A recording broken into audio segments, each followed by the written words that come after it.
I walked through the automatic sliding doors of Walmart, the bright fluorescent lights greeting me with their sterile glow.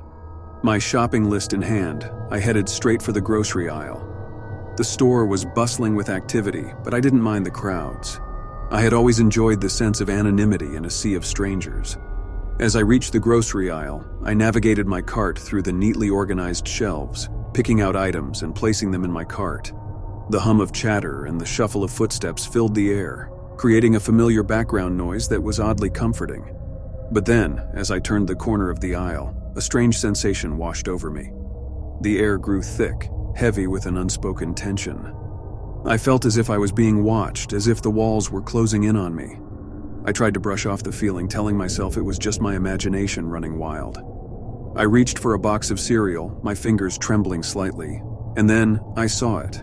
A group of people huddled together at the end of the aisle. At first I thought they were just chatting, maybe catching up on their shopping lists. But as I glanced again, their eyes were fixed on me, unblinking and intense.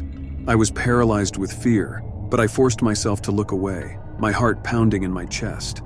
I told myself I was being paranoid, that there was a logical explanation for their stares. But when I looked up, I saw more people standing still, their gazes locked onto me. I turned to leave the aisle, my heart racing, but the moment I stepped back, more people appeared, blocking my way. They were standing so close, too close, as if they were deliberately encroaching on my personal space. I could feel their breath on my skin, their presence suffocating.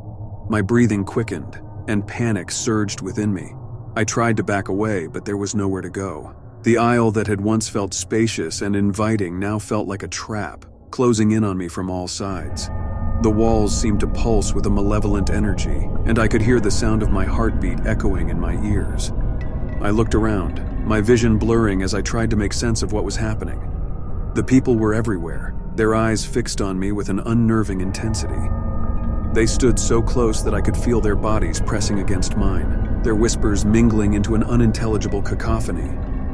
"Excuse me," I managed to choke out, my voice barely audible above the sea of bodies.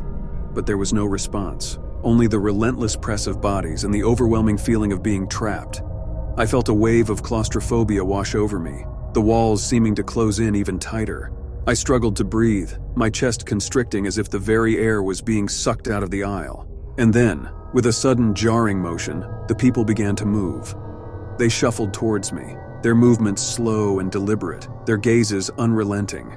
I stumbled back, my cart crashing to the ground, the sound echoing like a gunshot in the suffocating silence.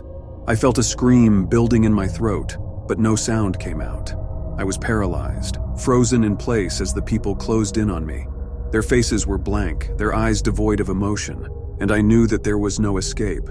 But then, a voice, a security guard's voice, cut through the haze. "Is everything okay here?" I blinked, my vision clearing as I looked towards the security guard. The people were gone, the aisle was empty, and the air felt light once more. I stumbled over my words, trying to explain what had just happened. The security guard listened attentively, his expression sympathetic. "Sounds like you might have had a panic attack," he said gently. "Sometimes crowded places can trigger those feelings."